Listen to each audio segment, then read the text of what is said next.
close enough. Call the meeting to order. Please stand for the flag salute. I pledge allegiance to the flag of the United States of America and to the republic for which it stands, one nation, under God, indivisible, with liberty and justice for all. Will the clerk call roll, please? Counselor Boland. Here. Counselor Elliott. Here. Counselor Thurlow. Here. Counselor Griswold. Here. Counselor Reeskamp. Here. And Counselor Fisher is absent this evening. Thank you. Approval of council minutes, July 11, 2018. Are there any corrections or additions? I'd move for approval as written. Second. It's been moved and seconded to approve the council minutes of July 11, 2018. All those in favor say aye. Aye. Those opposed? Council minutes are approved. And on the consent calendar, when we have a motion, we'll take out number 4 off of the agenda. We did not receive the MOU from the county, so that particular item needs to be removed. And the rest is on the agenda. Tonight, we have the board minutes from the Lebanon Advisory Committee, May 8, 2018. And we have an easement, the West River Trail Project, Hill Roll, Tide Properties, and SIPOS. Move for approval as amended. Second. It's been moved and seconded to approve the consent calendar as amended. All those in favor say aye. Aye. Those opposed? Consent calendar is approved. And next up, we have proclamation. We have a few of those. Please be patient while I read these. Patriot Day, September 11, 2018, National Day of Service and Remembrance Proclamation. Whereas the terrorist attacks that have occurred on September 11, 2001 changed America forever. Thousands of innocent lives were lost in these terrible events, but in no way was this tragic day a defeat for our country. And whereas instead of dividing our nation or crushing our resolve, September 11, 2001 unified our country, strengthened our resolve, and deepened our commitment to liberty, equality, and justice. And whereas out of this tragedy flowed generosity, hope, and unity, while citizens nationwide demonstrated extraordinary bravery and compassion. The people of America gained a new appreciation for what it means to be a hero and a patriot by witnessing the unwavering loyalty of our firefighters, police, medical emergency personnel, first responders, and individuals who put the safety of their co-workers and friends above their own. And whereas we take time to acknowledge those who have worked diligently to honor the memories of all victims. Therefore, in memory of all the heroes whose lives were so tragically lost, and special recognition of courageous men and women everywhere who selflessly risked their own lives to save others and protect our liberty, I, Mayor Paul R. Aziz, do hereby proclaim September 11, 2018 as Patriot and National Day of Service and Remembrance. Patriot Day and National Day of Service and Remembrance. And call upon all citizens to observe this day with gratitude and patriotism, and make a personal pledge to honor and cherish the freedom that defines America. If you haven't been out to the Patriot Day out at Boulder Falls, there's going to be another big event out there again this year, and there's going to be some music, there's some speakers, and it's quite a nice event. September 2018 Preparedness Month Proclamation. Whereas the U.S. Department of Homeland Security, along with other federal, state, local, private, and volunteer agencies, is working to deter, prevent, and respond to all types of natural and technological emergencies. Whereas the City of Lebanon recognizes that we are all susceptible to such emergencies and demonstrates a broad-based need for citizens of Lebanon to have a plan for response and recovery in the event of an emergency.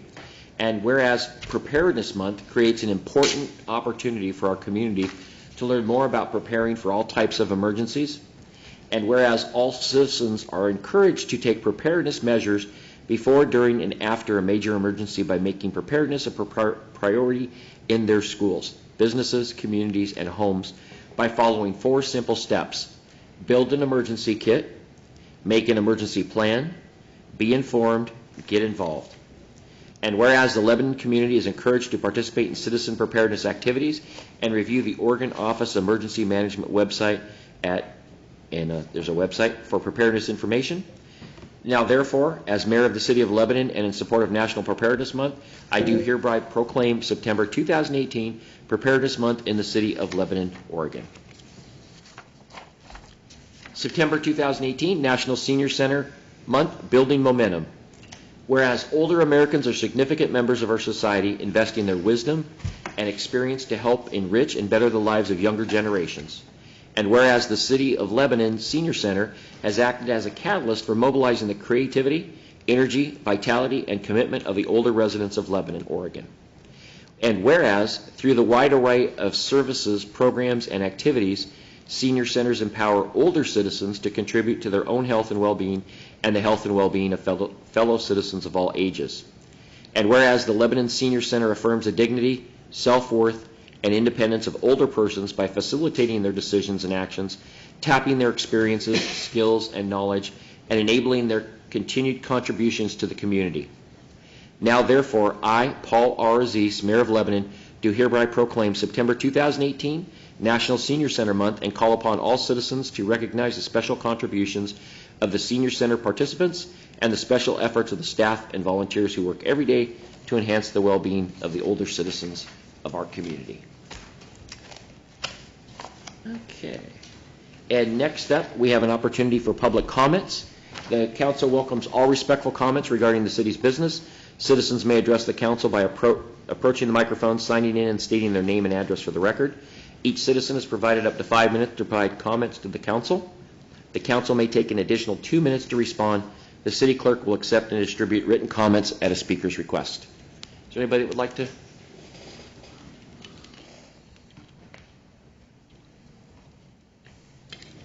Shifting gears in my hats tonight, I'm Dayla Johnson with the Lebanon Downtown Association, and Alicia is not able to come tonight. So she wanted to just give you an update about kind of what's happened this last month.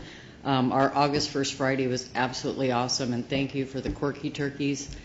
That has been the best thing that brought people downtown. So we wanted to thank you, and the theme, again, was a carnival theme, which really brought out a lot more families.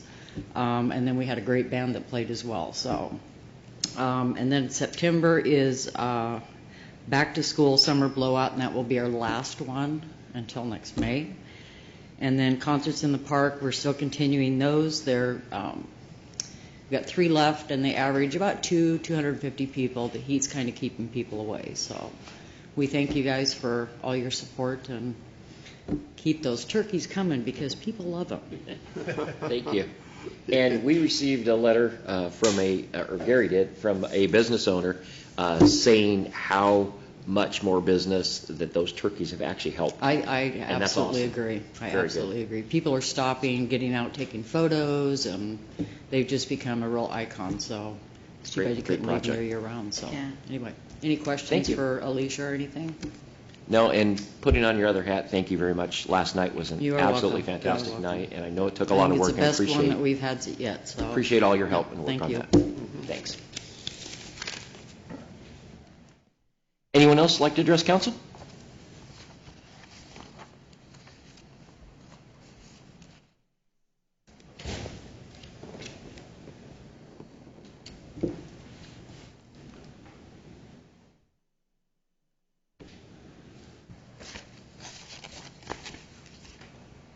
My name is Ellis Stutzman. I know Rebecca. Would say that the sidewalks are really crowded downtown the last few days. As she said, people are stopping and looking, and it's been fun. My office is Pacific States Realty, and I represent Don and Linda Gehrig, 9 acres near the sewer plant. And I've stopped to see your staff at City Hall asking about an RV park that we could develop there. And she said the only entity that can own an RV park in the city of Lebanon is the city. Private citizens are not allowed to have RV parks, and there's only one, and that is Gill's Landing, and as I understand, it's owned by the city. I'm here just to make sure that this isn't an old rule that hasn't been visited, or maybe it's logical and you all have, A really good reasons. Pardon me? A really good reason. Yeah, maybe so. I don't understand it. I was startled by that. On the other hand, I don't know everything about it. We're not ready to build it. There's financing and appraisals and feasibility studies to do. But we also, of course, don't want to put any effort into it if it won't be allowed. And I did write a note to 3 of the city staff, including the mayor, and thank you for your reply, Mayor. I have your letter here, too. I was going to talk about it later, but I'll Okay. address it when you're done. Okay, well, that's really all I have to say. If that's what we want in Lebanon, then we live with that. If there's a chance to review it and modify that, then I wanted it to be in front of you. Sure. What I was going to recommend is that, and I've spoken to Walt, I've spoken to Gary about this, that we have staff prepare a report next council meeting. Okay. And then it comes back to us, and then we have it as an actual agenda item, and we'll go over that, and that way we can discuss it. Because as I looked at it, it didn't make a whole lot of sense to me, and so I'd like to hear the reasons why it is the way that it is. Because I know Don Garrick's property is beautiful, and it would be a perfect location for that. And I know he's donated a lot of land to the city for the trails, and it's just beautiful over there. So it makes sense, and I even had relatives come here a couple of years ago, and they could barely get into Gill's Landing. It was just so crowded, and there's so many people filled up there. It doesn't seem like it would hurt to have another one, but I know there's crime issues, and there's some other issues, I think, that were behind that. Those I don't know about. How many spaces is Gill? I don't know off the top of my head. I think it's 23. 23? Okay. Yeah. But the ones in Albany, 100, 110, 115 are almost 100% occupancy. And we don't need highway locations anymore because of GPS. Mm-hmm. People come to town and they find you just as easy as if you're on the main road. And so that would make a good location. It's quiet and has the paths, and I think it would be a good place. Is that where there's a couple RVs there already, Yeah. just parked there? I walk that trail a lot. From I love that little body of water there, I don't know what that is, all the way to the road and down Beaton Lane. Yeah. And then his son bought their house that's right on Wheeler from them, but then right behind their son's house, it goes all the way then to Beaton Lane. So it's a contiguous piece of property. They went in there and planted a lot of pine and fir a number of years ago, and of course, it'd be nice to save some of those. Yeah, with our increased tourism and the things that are going on in town, it just seems like that makes a lot of sense. But let's bring it back. We'll have the staff prepare us a report, and we can discuss it as council and then make some kind of decision. one way or Okay, the other. I'm in no particular hurry. Okay. I just would like to see it updated if you want to. Sure. Okay. Thank you very much for bringing it to our attention, Nels. Thanks.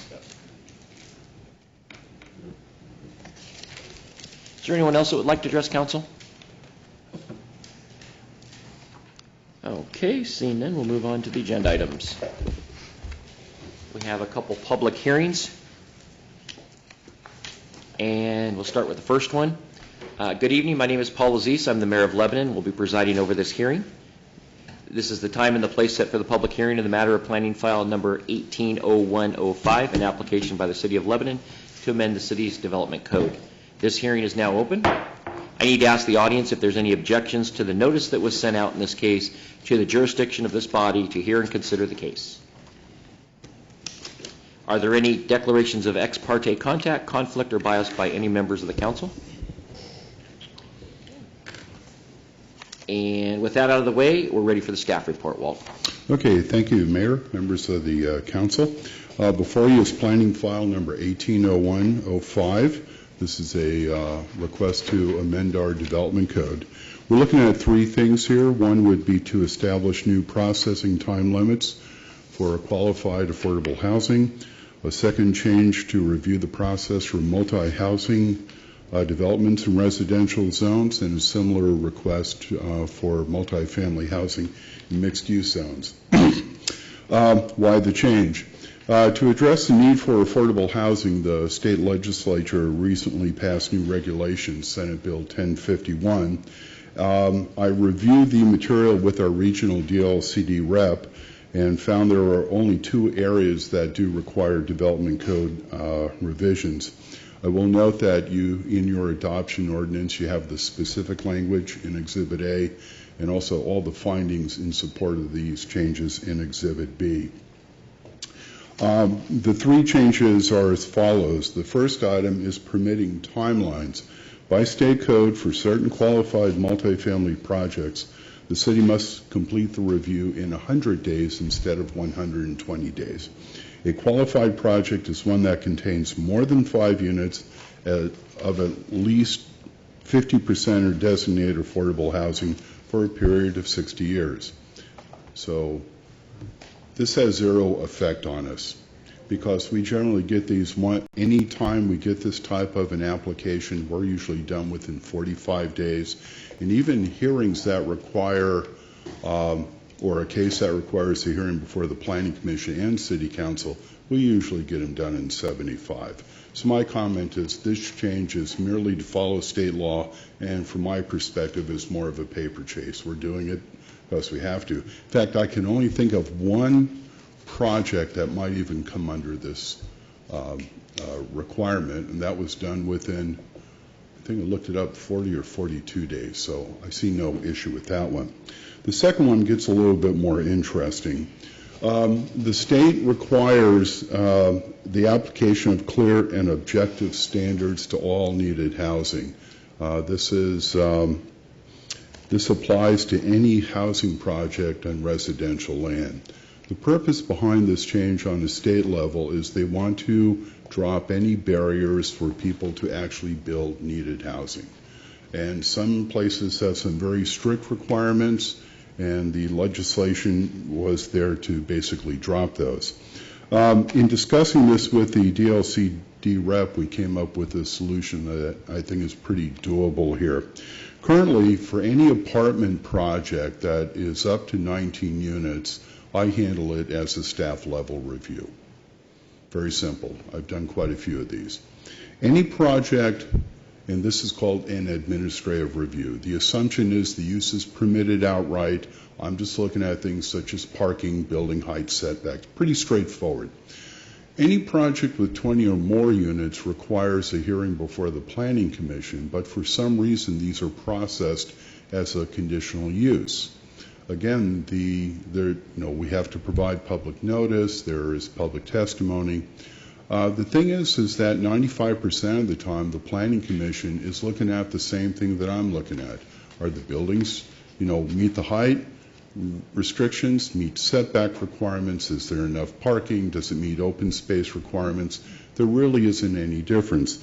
The only difference between my looking at a project or it going to the Planning Commission is this issue of, is it compatible with the neighborhood? That's part of the conditional use criteria.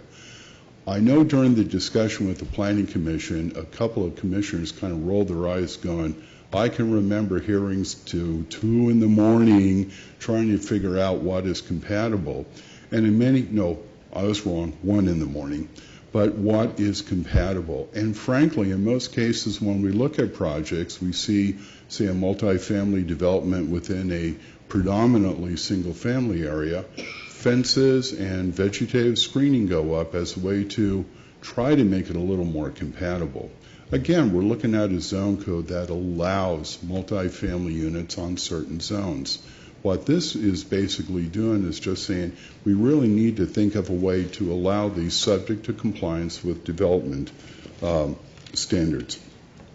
So to address this change in state law, we are proceeding with the following. Staff will still review an administrative review for any project going up to 19 units. That's our current code. Any project with 20 or more units will be reviewed by the Planning Commission, but will be reviewed as an administrative review.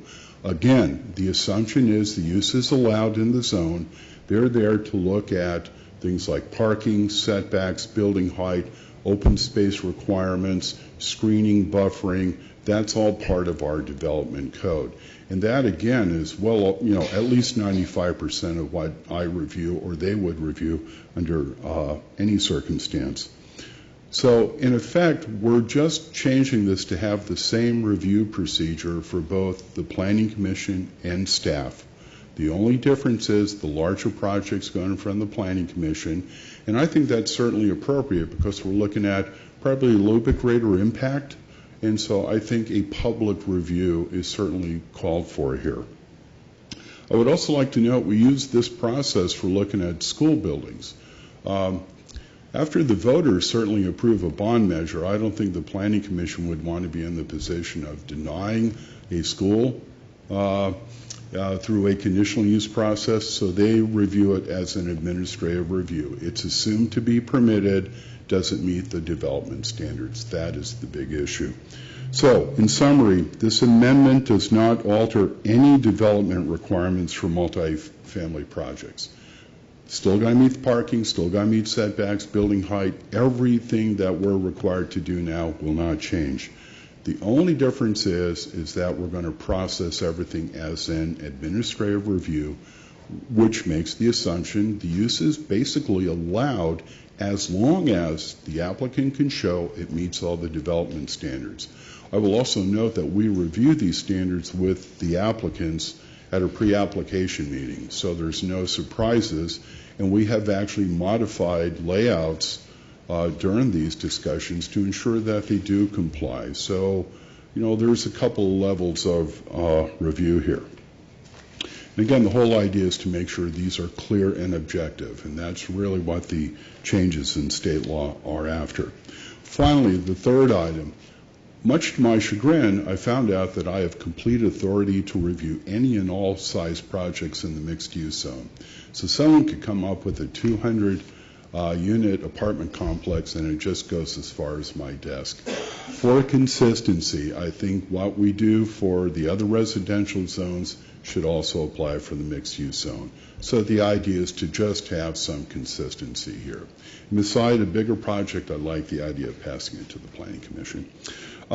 We send out notice of these changes to DLCD, no issues. I contacted our representative, and he said there are no issues with this. The Planning Commission conducted their hearing in May of this year. They recommend City Council approval of this change. And again, noting the specific language is in Exhibit A, and the findings to support it will be in Exhibit B. And with that, I'll be happy to answer any questions that the council may have. Any questions? I think you covered everything pretty well, Walt. Oh, thank you. Thank you, Bob. Thank you, Walt. What triggered that, really? It's really interesting. I think there's a lot of cities in a certain area of the state that really put up barriers to development. I won't mention names to protect the guilty, but we've been, do you recall last month we had that group out of Portland kind of making comments in terms of our zone changes and annexations? I did invite them to come down and show them what we've done. They never responded. But we have allowed this, and we've been very consistent.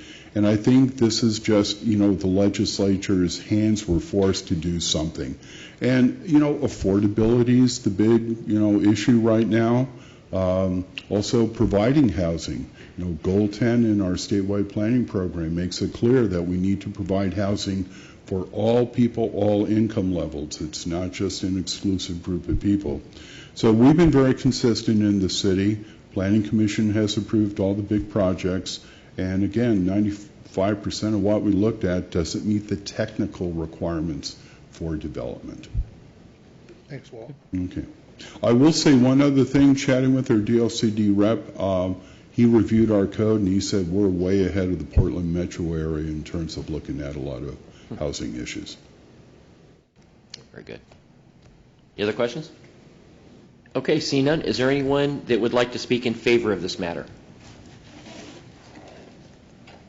Is there anyone who would like to speak in opposition to this matter?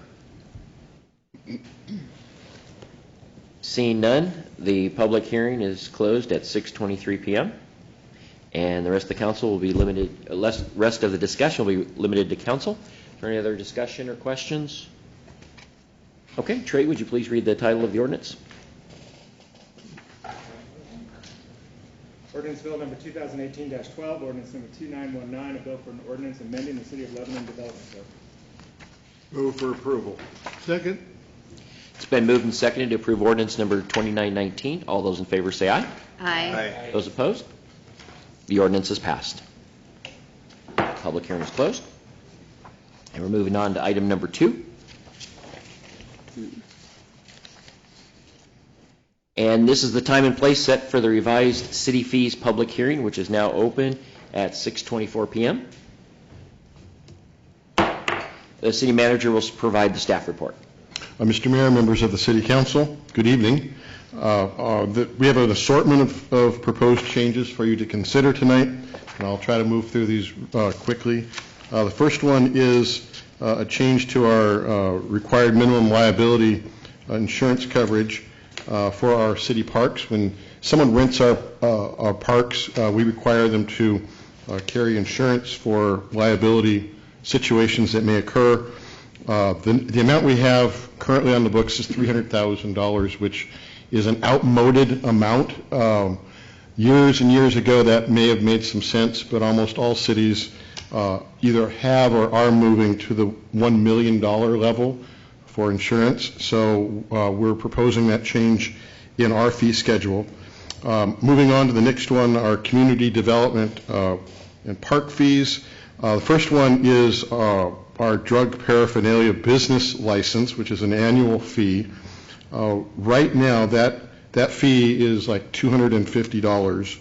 And the only other business license we have on goods in the city is for our secondhand buyers and sellers. So and I think the reason that our fee was so high for the paraphernalia license was that it was enacted long ago when marijuana was illegal, and I think it's probably, I can't speak to it because I wasn't here, but I'm guessing that there was a punitive idea in having a very high fee.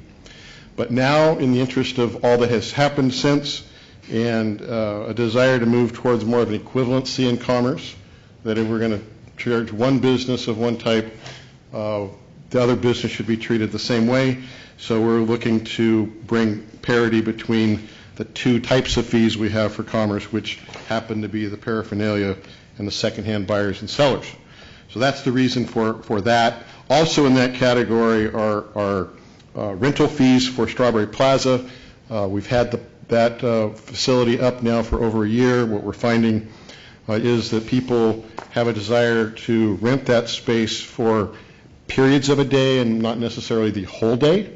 So this moves us towards some segmentation in the hours that they can rent the park at a lower rate and not have to rent it for the entire day. The next one is in the finance area. Our lien search fee, that's a fee that we have to pay when a title company does a lien search. As it's explained to me, they go to a third-party service that checks our liens that we have filed, and then we are charged a fee for that. That fee has been increased by that third-party administrator or service provider, so we're increasing that fee just as a pass-along in paying that. The next one for our senior services, currently if we have a vendor like, say, someone who prepares income tax returns or someone who wants to do manicures or something like that, and they want to come in and use our senior center facility to provide those services to our seniors, they currently can do that for no charge. So what's being proposed by Kendra is that we begin to charge those vendors for the use of our facility, and that would be to an amount of 20% of the fees that they're charging. In addition to that, there were a few fees that were not in the staff report that I wanted to make sure I was clear on. In the administrative fees category, we're eliminating an insufficient funds fee, and that is only being eliminated because we've discovered it's duplicated. The exact same fee is also listed in our finance section, so that's just cleaning up the schedule. And then in the finance fees, we're getting rid of a payment extension fee. Some time ago, when someone wanted extended time to, say, pay a water bill, we would actually tack an additional $5 on. Nowadays, we simply work with them on a payment plan, and that fee has not been charged for some time, so we want to clean that up. There is a stop payment fee that we're instituting, and that's when we send a person a check. It might be something from the court where there's some kind of restitution. It might be a refund on a water account, and sometimes the people will call or contact us and say that they've lost that check. Can we reissue it? Well, we find that if we don't then stop payment on the first, sometimes they'll get the second one and suddenly they've cashed both checks. So it causes some problems there. So if we're going to have to do stop payments, we need to have some sort of way of recouping those funds. And then the court has asked us to do away with something they call the confinement fee, which sounds terrible, but it's evidently outmoded, and I would suggest that if you have questions of that, we would need to ask the judge, but evidently it's a fee that they're not charging any longer. And there's one other. Over in the police department, there's an alarm permit fee of $10, and that comes from the day where, long ago, when people would get alarms and they'd be wired right into the police department. Anymore, almost all of those go through a third-party service, and that service contacts our police department, so we've not charged that fee for a while, and so we're suggesting that we eliminate it from our fee schedule. And there's one more over in the water wastewater credit check fee, which is something that we're not using anymore. So again, we're cleaning that up. So if there are any questions, I'll attempt to answer those, and if I can't, I'll find the answer for you from the department director. I know this might be hard for you to answer, or even Linda, but do you know about how much the insurance is for one of those events, like at the $300,000 level compared to the $1 million level? I really don't know. It's super cheap. Is it? I'm for a pretty one-time sure. event, I thought it was, but do you know, Wayne? I think the $1 million one is, for us at the park, was like $700 a year. Oh, for the For full a year. year. A year. But for a Okay, but day. for a day event, it's I don't know. yeah. I don't know. Okay. I was just making sure that it wasn't. I don't think it's particularly ridiculous. onerous. Okay. I don't know the number, though. That's what I Yeah, was checking. usually it's tacked onto their, like if it's On their a fee. private party, on their owner's policy, their homeowner's policy. Oh, okay. It's just tacked onto that. Okay. You'd have to ask an insurance agent. Robert? I think the $1 million fee is quite reasonable. In fact, the standard in most county government scenarios is $5 million, $10 million.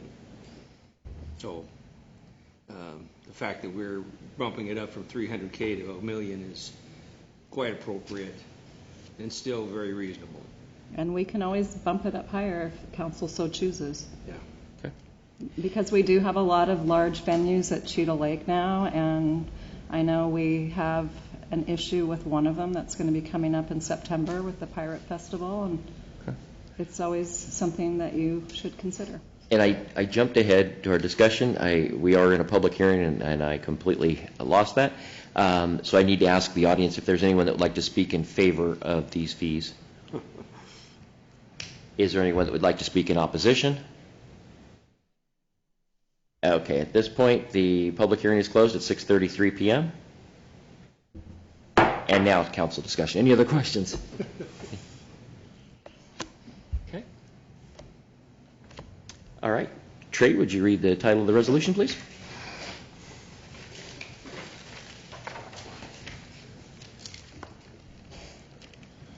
Resolution number 2018-28, a resolution amending fees and charges for city services and repealing Exhibit A fee schedule of resolution number 2017-29. Move for approval. Second. It's been moved and seconded to approve Resolution 2018-28. All those in favor say aye. Aye. Those opposed? The resolution is passed. Item number 3.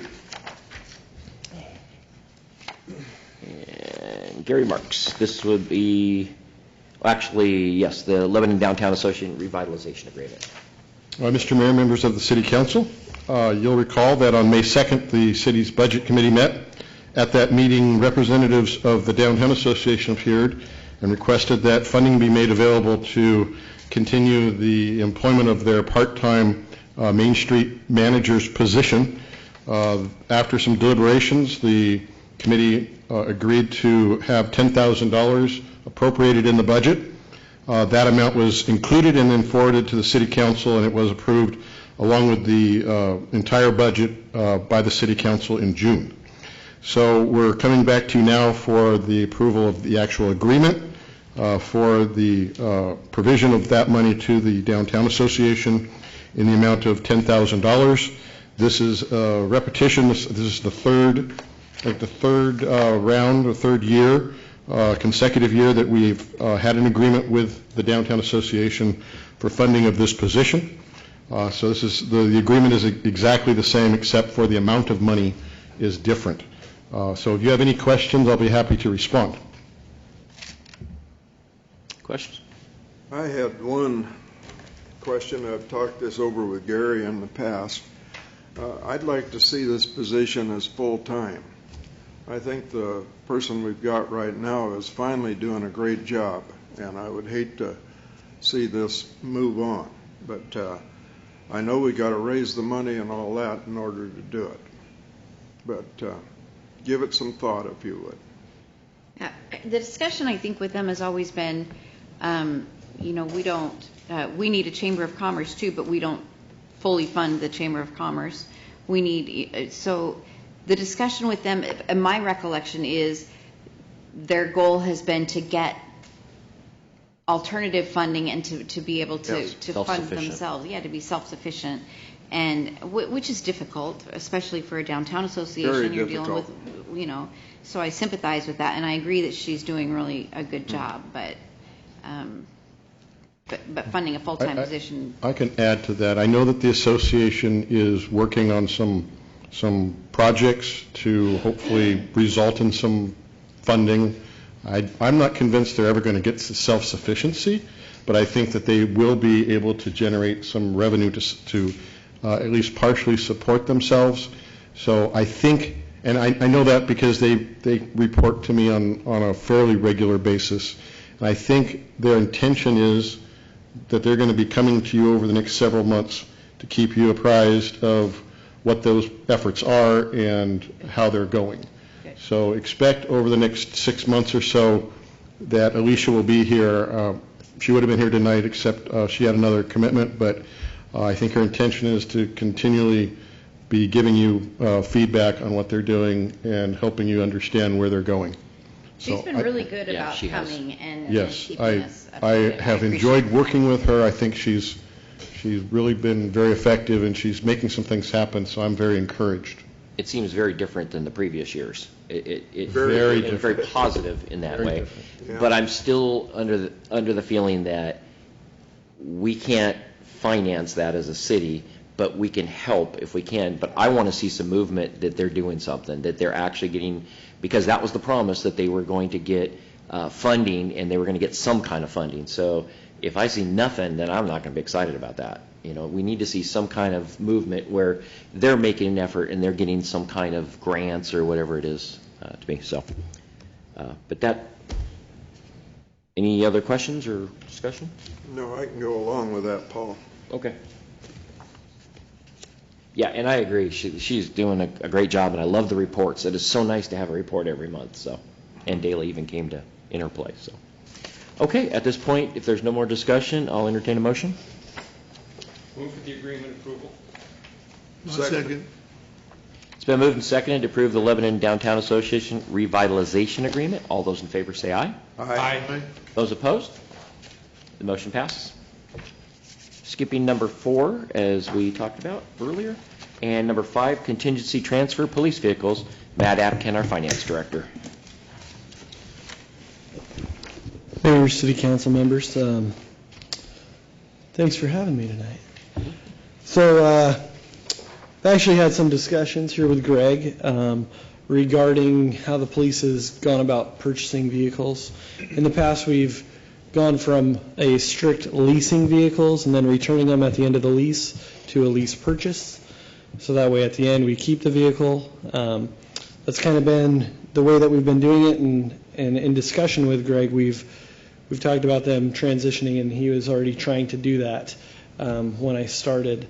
We came across some new vehicles that we need to purchase, and I was looking through trying to understand the contract and stuff, and it came to my attention that we're paying 7.5% interest based on those lease purchase agreements.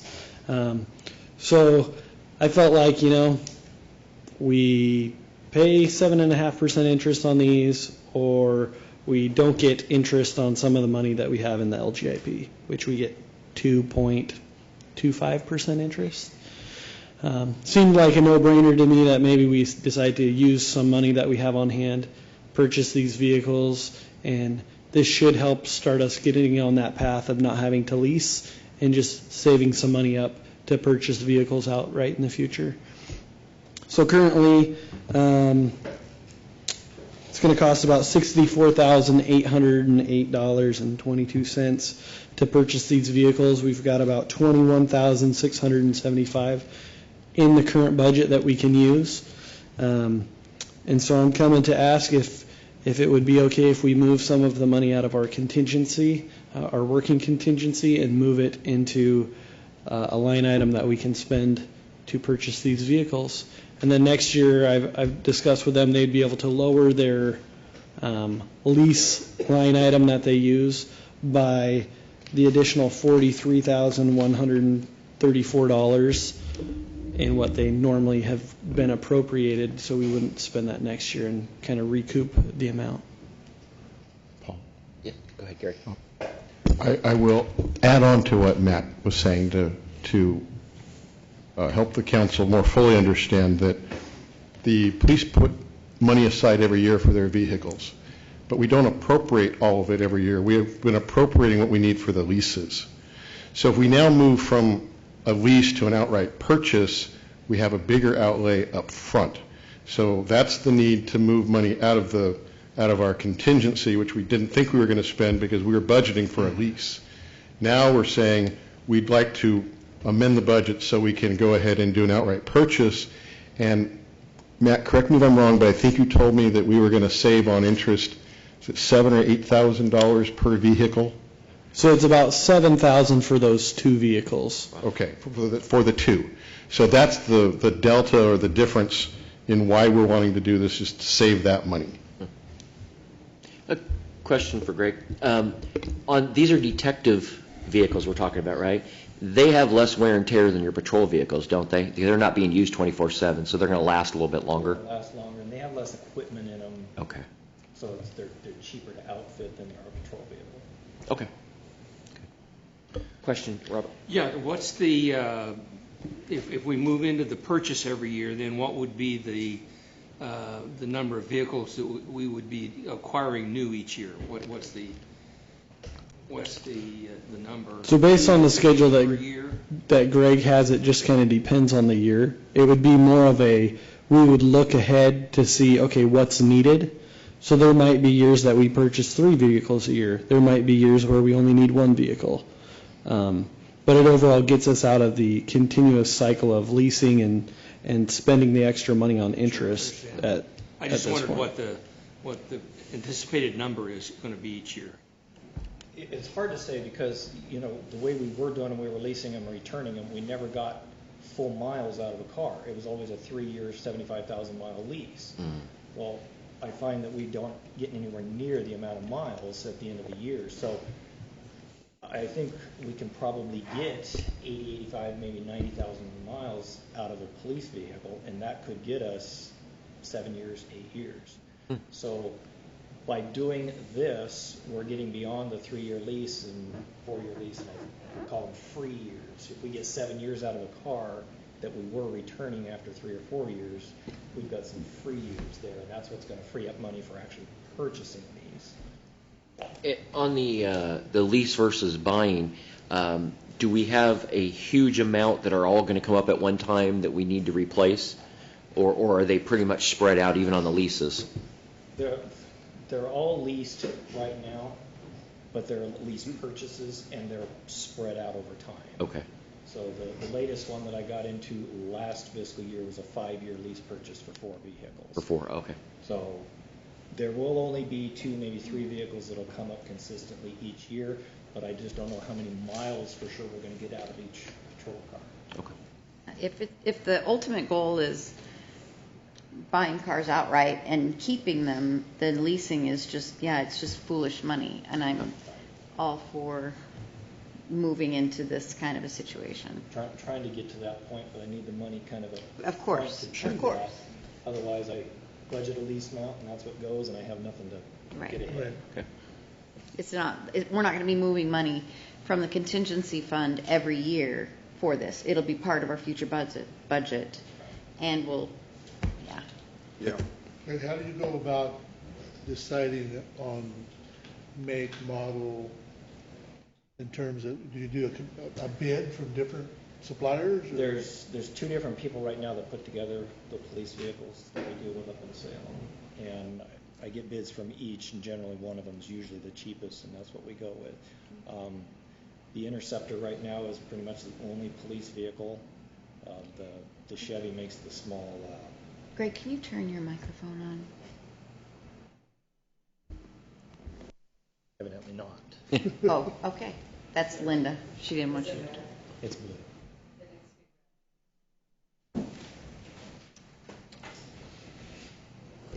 So there's 2 choices. Right now, you can make a police vehicle out of anything, but the Interceptor is the one that is built by Ford to be a police vehicle. It's got the larger brakes. It's got a larger, I believe it's got a larger alternator in it for the extra equipment and stuff like that. Ford used to make the Caprice. They don't make that anymore.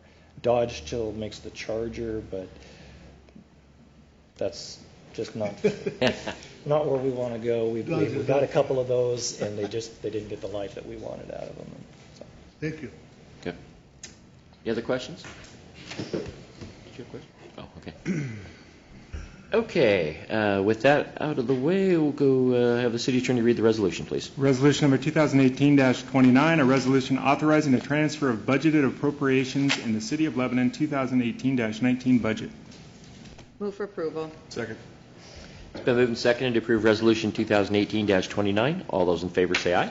Aye. Those opposed? Resolution passes. Number 6, city manager report. Gary Marks. Mr. Mayor, members of the City Council, my report is in the packet. There are 3 things I'll quickly highlight.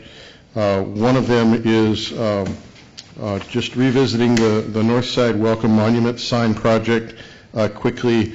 When I presented that to you, I indicated that one of the things that came out of the neighborhood committee that looked at it was a desire to make sure we landscaped well along that the east edge of Academy Square, and that we would be going back and working with the landscape architects to see if we could put together a concept for that. Since then, Jason Williams and I have been doing that with Stangon Architects. We're very close to having a completed concept, which we plan to then take back to that neighborhood group, have them vet through that and make some suggestions. And I'm really very excited to do that. That was a great group of folks. They contribute a lot. They have a lot of good thoughts about their neighborhood and how they would like things to look. So I'm looking forward to that and expecting to enjoy it, in fact. And then once we go through that process with them, reach a point where they feel good about that, then I'll be bringing it to you so that you can see what the plan is, and then we'll be moving forward if you approve it accordingly. And then additionally on that front, we're working right now to try to get the monument sign under construction and underway, maybe even completed by Halloween. So we're going to see if we can do it. I can't promise it right now because we're coming in at the end of the construction season, but we're going to put a good effort in that direction. Also, you may recall that in the budget, we set money aside to look at the creation of a couple of new urban renewal districts. We're moving forward with the downtown district as far as the preparations for that.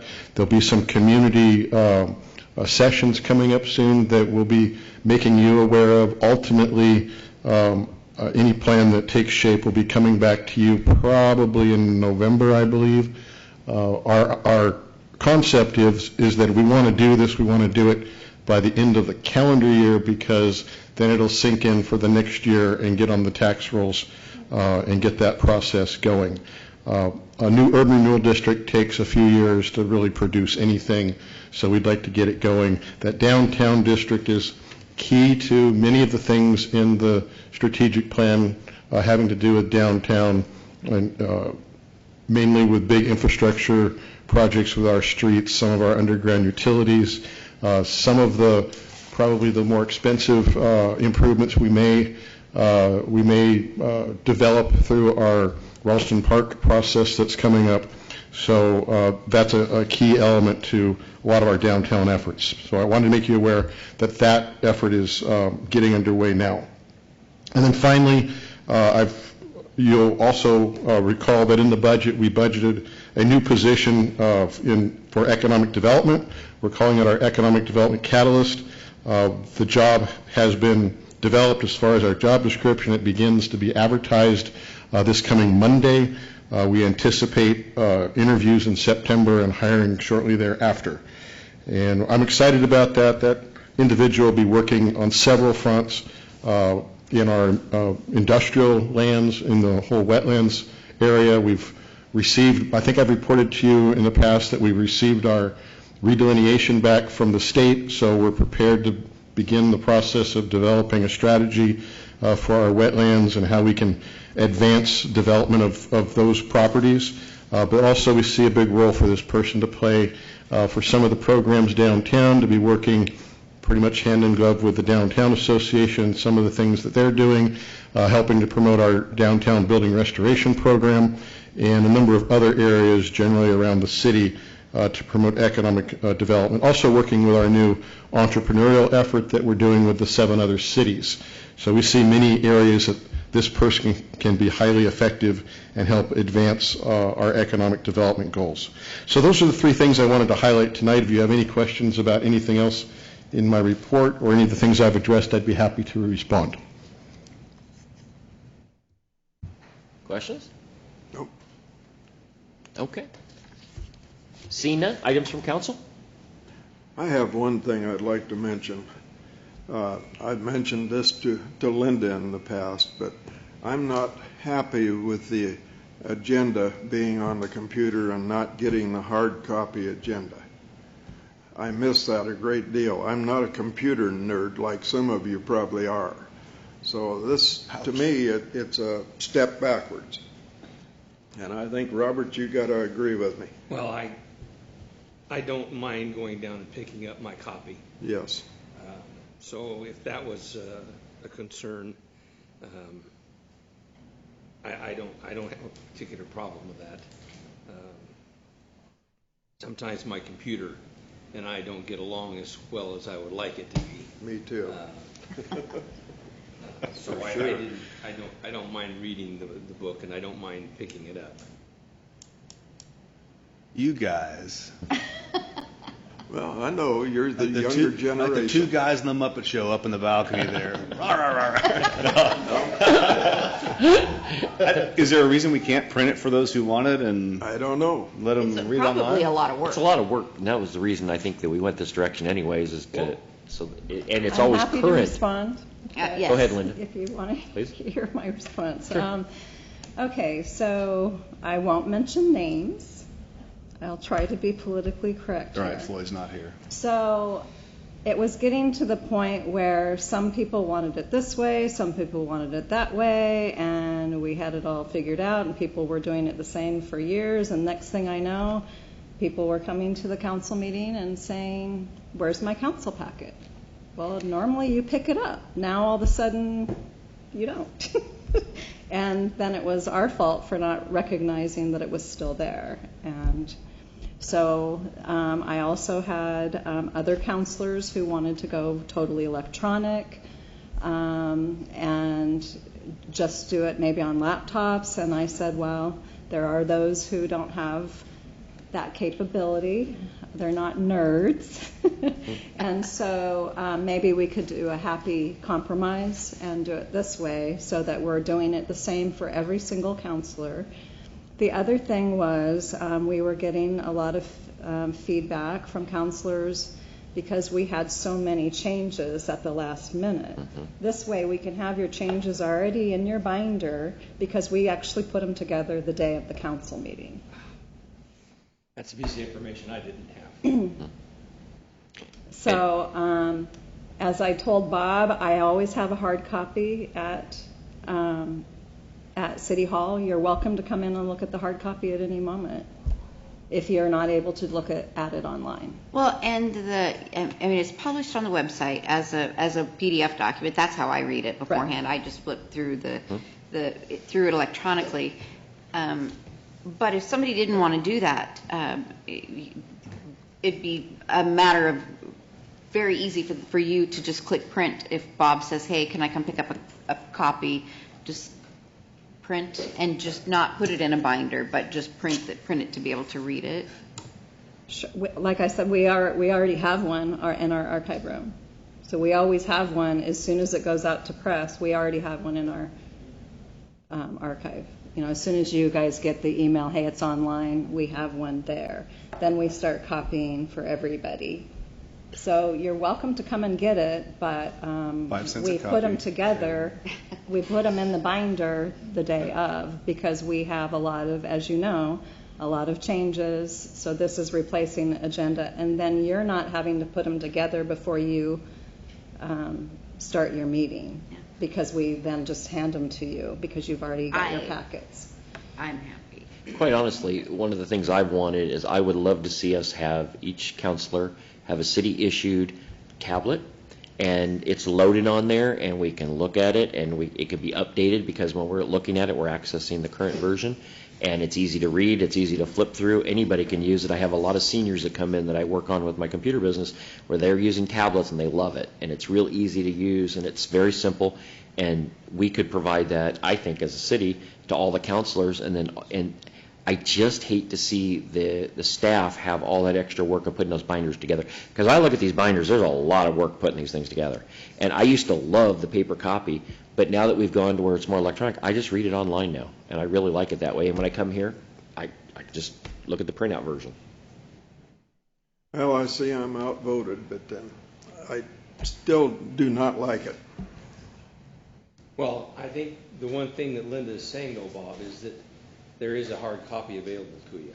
Yeah, but you got to go down there and sit down and look at it. Well, and I want something at home. Well, that was no different than going down and picking up your binder. binder. Well, that's true, but you take it with you. I'll drop out. Go ahead. Okay. Anything else?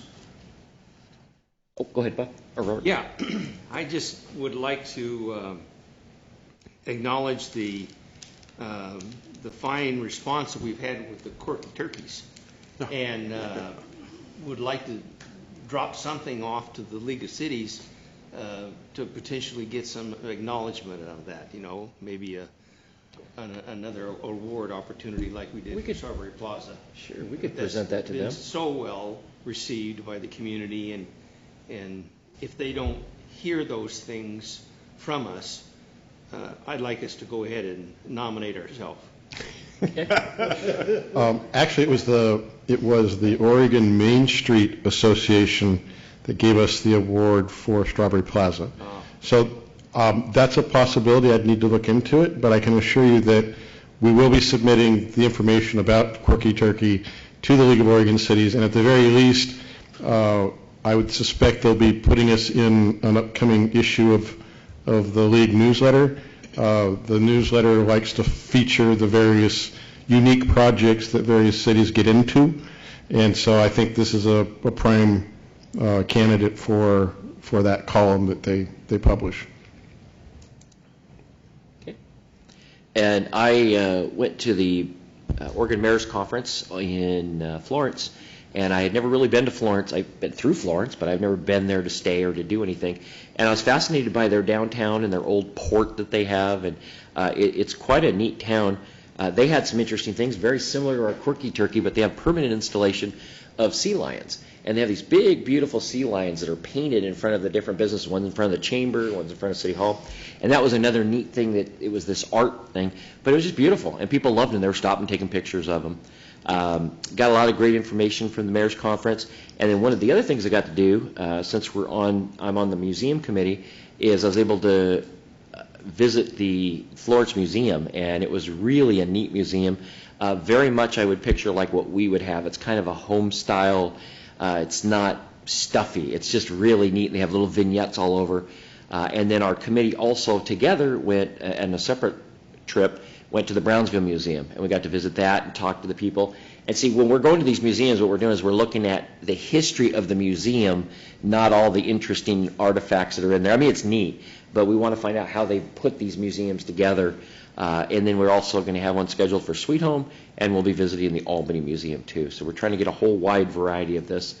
And so far it appears when we come back, we're probably going to look at creating an organization that the city kind of hands it off to, and they create a board, and that runs a museum committee, and then they go off and create a museum. So there's still no location or anything like that. We're just still real early in the planning stages, but some great people on the committee. It's going very well. Any other comments? Okay. Any other public comments? Anyone would like to address council? Okay. And how about items from the press? Anything from you guys? Okay, nothing there. Well, next scheduled meeting, September 12th, 2018, 6 p.m. October 10th, 2018, 6 p.m. Regular session. And with that, we'll adjourn, and we will be moving into executive session.